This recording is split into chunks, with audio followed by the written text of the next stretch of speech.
Hello दोस्तों, स्वागत है एक बार पुनः आप सभी का अपने इस प्यारे से YouTube चैनल टॉपर गैलेक्सी में। दोस्तों आज के इस वीडियो पे हम लोग बात करेंगे यहाँ पर क्लास 12 फिजिक्स के अंतर्गत आपकी पूरी किताब से। जी हाँ दोस्तों, आज के इस वीडियो में हम लोग पूरी किताब को समाप्त करने वाले हैं, यानी कि हम लोग 50 महत्वपूर्ण टॉपिक को जानेंगे जिनको अगर आप लोग पढ़ लेते हैं। जी हाँ दोस्तों, मात्र आपको यह 50 टॉपिक पढ़ लेने हैं जो मैं आपको बताने वाला हूं, तो इसलिए आप लोग वीडियो को अंत तक देखिएगा। और यह वीडियो आप सभी के लिए, जितने भी स्टूडेंट जो है फिजिक्स की तैयारी कर रहे हैं, सभी के लिए एकदम मोस्ट इंपॉर्टेंट होने वाला है। क्योंकि दोस्तों मैं यह वीडियो क्यों बना रहा हूं, आप सभी के कमेंट आ रहे थे कि भैया जो है हमें फिजिक्स में क्या तैयारी करनी है, फिजिक्स में हम क्या क्या पढ़ें, कौन कौन से क्वेश्चन को तैयार करें, कितने चैप्टर से। ठीक है, क्योंकि मैंने बताया था कि आपको मात्र यह 15 से 20 दिनों का जो भी बचा हुआ टाइम है या बोर्ड एग्जाम की तैयारी करने में आपके पास जो भी समय है, उसमें आपको कौन कौन से क्वेश्चन पढ़ने। तो मैंने बताया था कि इंपॉर्टेंट क्वेश्चन को ज्यादातर पढ़ना है, बाकी आपको एक तरफ से पूरे नहीं पढ़ना। तो अब आपका कमेंट आ रहा था कि इंपॉर्टेंट क्वेश्चन हम लोग कैसे सेलेक्ट करें,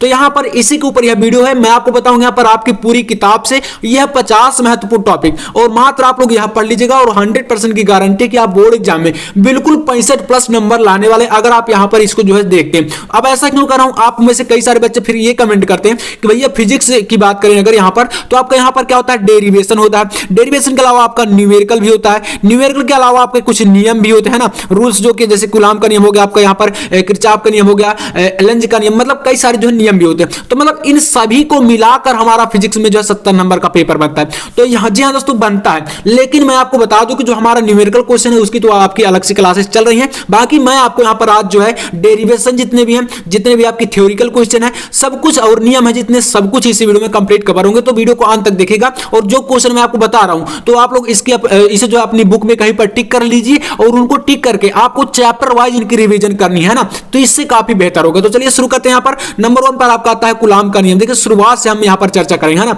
तो यहां पर कूलॉम का नियम मोस्ट इंपॉर्टेंट टॉपिक है। इसके बाद आपको 1D ग्राफ चरित्र के बारे में पढ़ना है, तो ये आपका दूसरा टॉपिक है ना। इसमें चित्र भी होता है, तो मैं आपको बता भी चुका हूं, तो इसको आपको चित्र से सही तैयार करना है। इसके अलावा तीसरा आपका है अध्यारोपण का सिद्धांत, जो कि आवेशों का वितरण होता है ना, तो इसमें आपका आवेशों का वितरण भी पढ़ना है। और आपका नंबर 4 पर आता है विद्युत क्षेत्र की तीव्रता, वैद्युत द्विध्रुव। ये देखिए छोटी छोटी परिभाषाएं हैं और इनके फार्मूले हैं, तो ये आपका एक एक नंबर या दो दो नंबर के लिए पूछे जाने वाले क्वेश्चन है। यानी कि देखिए सारे क्वेश्चन मैंने यहां पर लिए, ऐसा नहीं है कि आपका 1 नंबर का क्वेश्चन लिया गया, 2 नंबर का लिया गया और लॉन्ग के नहीं लिए गए। यहां पर 1 नंबर से लेकर 5 नंबर या 6 नंबर, जितने भी नंबर में आपके क्वेश्चन बोर्ड एग्जाम में आएंगे, सारे क्वेश्चन आपको यहां पर देखने को मिलेंगे। तो इसलिए यह वीडियो काफी बेहतर हो गया। ठीक है, चलिए यहां पर वैद्युत द्विध्रुव क्या है और वैद्युत द्विध्रुव आघूर्ण के बारे में आपको जानना है ना। P = Q × 2L जो होता है, तो वैद्युत द्विध्रुव आघूर्ण का फार्मूला और यह क्या होता है। इसके अलावा वैद्युत फ्लक्स क्या होता है। देखिए वैद्युत फ्लक्स क्या होता है, यहां पर जैसे कोई बंद पृष्ठ होता है, उस पर क्या होता है, जितने भी बल रेखाएं होती हैं, बल रेखाओं की संख्या जितनी गुजरती है उसके लंबवत पृष्ठ के,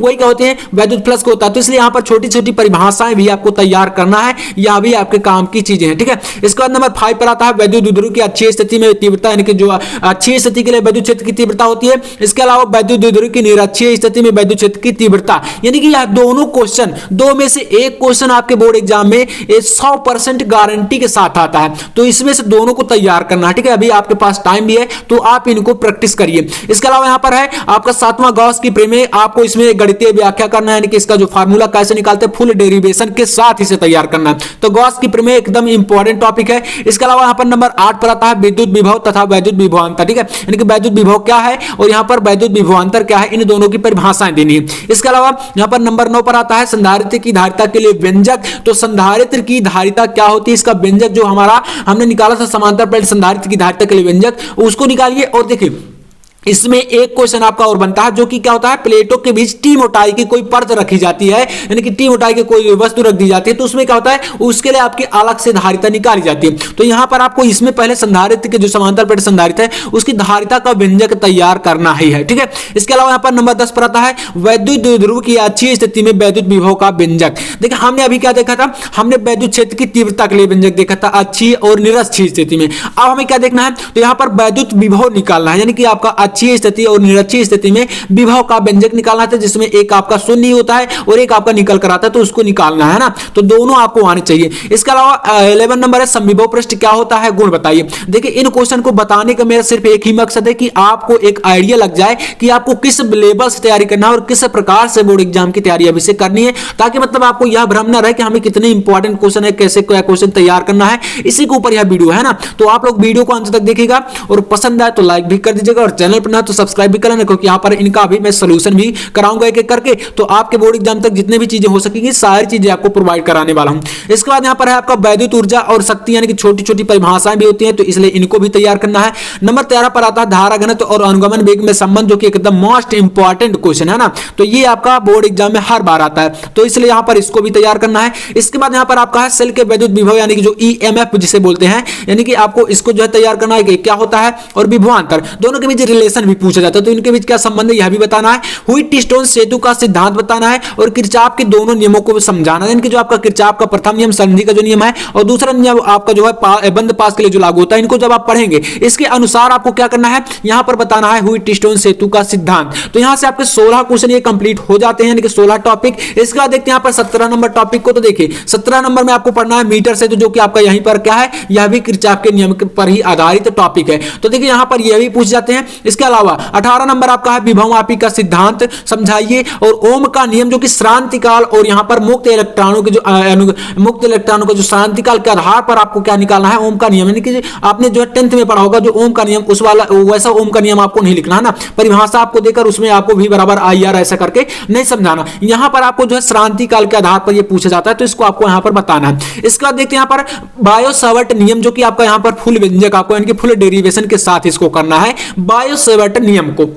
यह आपका एक लॉन्ग क्वेश्चन है। इसके अलावा यहां पर आपका 21 नंबर में आता है किसी धारावाही लूप के केंद्र पर उत्पन्न चुंबकीय क्षेत्र, यहां पर यह आपका जो है बायो-सैवर्ट नियम का अनुप्रयोग है, यानी कि बायो-सैवर्ट नियम का अनुप्रयोग है आपका, इसका उपयोग करके इसे निकालना है किसी धारावाही लूप के केंद्र पर। मैं आपको यह डेरिवेशन करा चुका हूं, तो यहां पर इसका जो सोल्यूशन, अगर आपको इन जितने भी क्वेश्चन है इनका आपको सोल्यूशन चाहिए तो आपको सोल्यूशन तुरंत मिल जाएगा। कैसे मिलेगा, तो आपको इस वीडियो के डिस्क्रिप्शन में जाना है, और जब आप लोग डिस्क्रिप्शन में जाएंगे तो वहां पर आपको क्लास 12 फिजिक्स के लिए पार्ट 1 और पार्ट 2 दो प्लेलिस्ट मिलेंगी, तो प्लेलिस्ट का लिंक है, तो उन पर क्लिक करेंगे तो आपको पार्ट 1 के जितने क्वेश्चन है उनका सॉल्यूशन पार्ट 1 पे मिल जाएगा, और पार्ट 2 के जितने सॉल्यूशन यानी कि जितने क्वेश्चन है उनका सॉल्यूशन आपको पार्ट 2 में मिल जाएगा। तो आप लोग इसी प्रकार से फिजिक्स हो गया, आपका केमिस्ट्री में भी ऐसा ही है और आपका बायोलॉजी में भी है, यानी जितने भी सब्जेक्ट है सभी की प्लेलिस्ट मैंने बना दी है, तो आपको प्लेलिस्ट में जाना और सारी चीजें आपको वहां पर मिल जाएंगे, है ना, तो आपको परेशान होने की जरूरत नहीं। बाकी यहां पर 22 नंबर क्वेश्चन है एम्पियर का नियम क्या है, अनंत लंबाई के सीधे तार के लिए इसका अनुप्रयोग, ठीक है। दो समांतर धारावाही चालकों के बीच के लिए बल का सूत्र,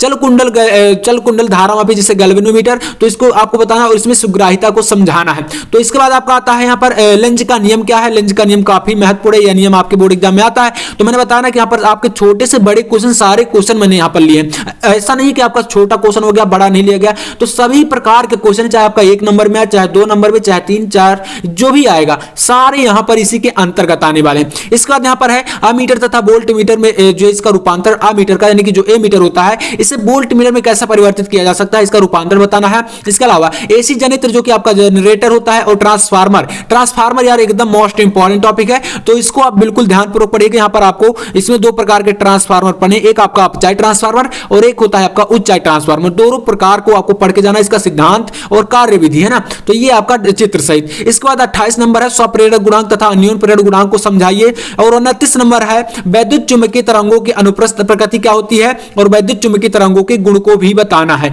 तो 30 क्वेश्चन यहां से यानी कि 30 टॉपिक आपके कंप्लीट होते हैं। 32 नंबर आपका आता है प्रकाश का अपवर्तन तथा परावर्तन, आप सभी पहले से पढ़ते चले आए हैं छोटी क्लासों से, तो इनको बताना है। इसके अलावा 32 नंबर है फैराडे के नियमों को समझाइए।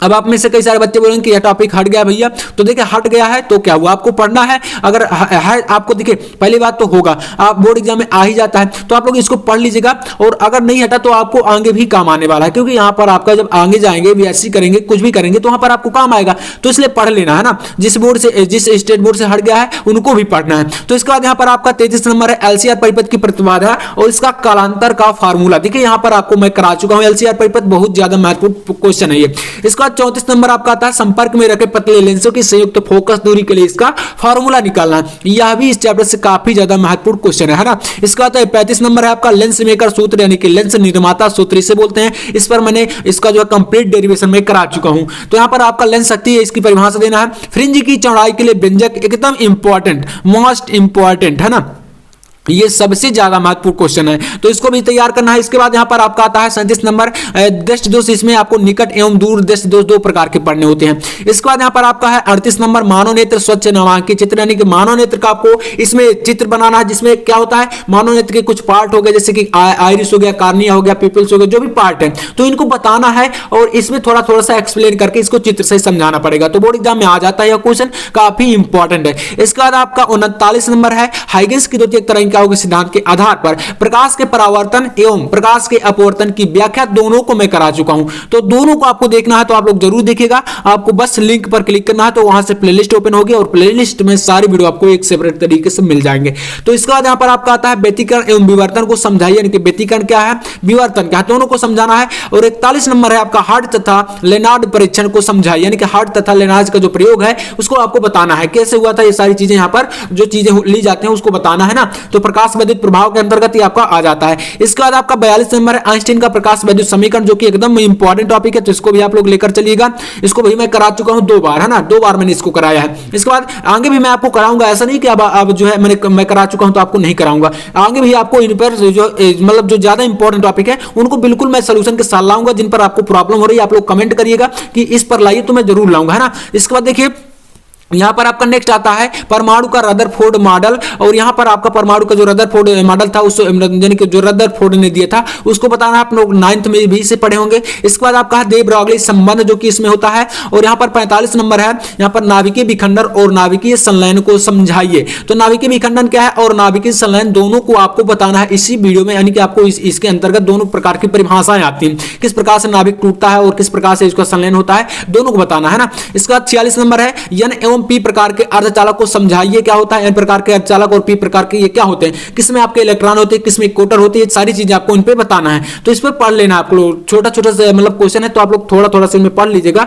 बाकी यहाँ पर सारे इंपॉर्टेंट है। समस्थानिक संभारिक समनिप्टरानिक ये भी आप पढ़े हुए हैं, ठीक है। तो संभारिक क्या होता है इसकी परिभाषा, समनिप्टरानिक क्या है, संभारिक क्या है और मतलब समस्थानिक क्या है, तो तीनों को पढ़ लेना है, ये इनमें आपका परिभाषाएं आती हैं। इसके बाद यहाँ पर आपका 48 नंबर क्वेश्चन है, कह रहा है कि पीएन संधि डायोड का पूर्ण तरंग दृष्टिकारी के रूप में उपयोग, और 49 नंबर है पीएन संधि डायोड का अर्ध तरंग दृष्टिकारी के रूप में उपयोग। ये दो क्वेश्चन जो कि 48 और 49 नंबर का क्वेश्चन है, इनमें से एक क्वेश्चन 200% की गारंटी, जी हां दोस्तों 200% की गारंटी कि इनमें से एक क्वेश्चन आपका आता है, ठीक है, बोर्ड एग्जाम में हर बार। तो इसलिए दोनों को तैयार करना, अब ये नहीं कहूंगा कि कौन सा आएगा, दो में से एक आता है तो आपको तैयार कर लेना है, कोई भी आ सकता है। इसके बाद 50 नंबर आपका अंतिम है एंड गेट क्या होता है, नॉट गेट और गेट, तीनों गेटों को आपको बताना है। इसमें आपका जो सत्यता सारणी है, बूलियन व्यंजक है, इसका जो प्रतीक है, ये सारी चीजें आपको इसमें तैयार करना, उस पर मैंने वीडियो बना दिया है। तो आप लोग बस प्लेलिस्ट में जाइए, सारी चीजें वहां पर आपको मिल जाएंगी, तो आप थोड़ा सा कोशिश कर लीजिएगा। और बस यही टॉपिक आपको पढ़ना है जो बचा हुआ टाइम है, और अगर आप इतना पढ़ लेते हैं तो आपको मैं दोस्तों यहां पर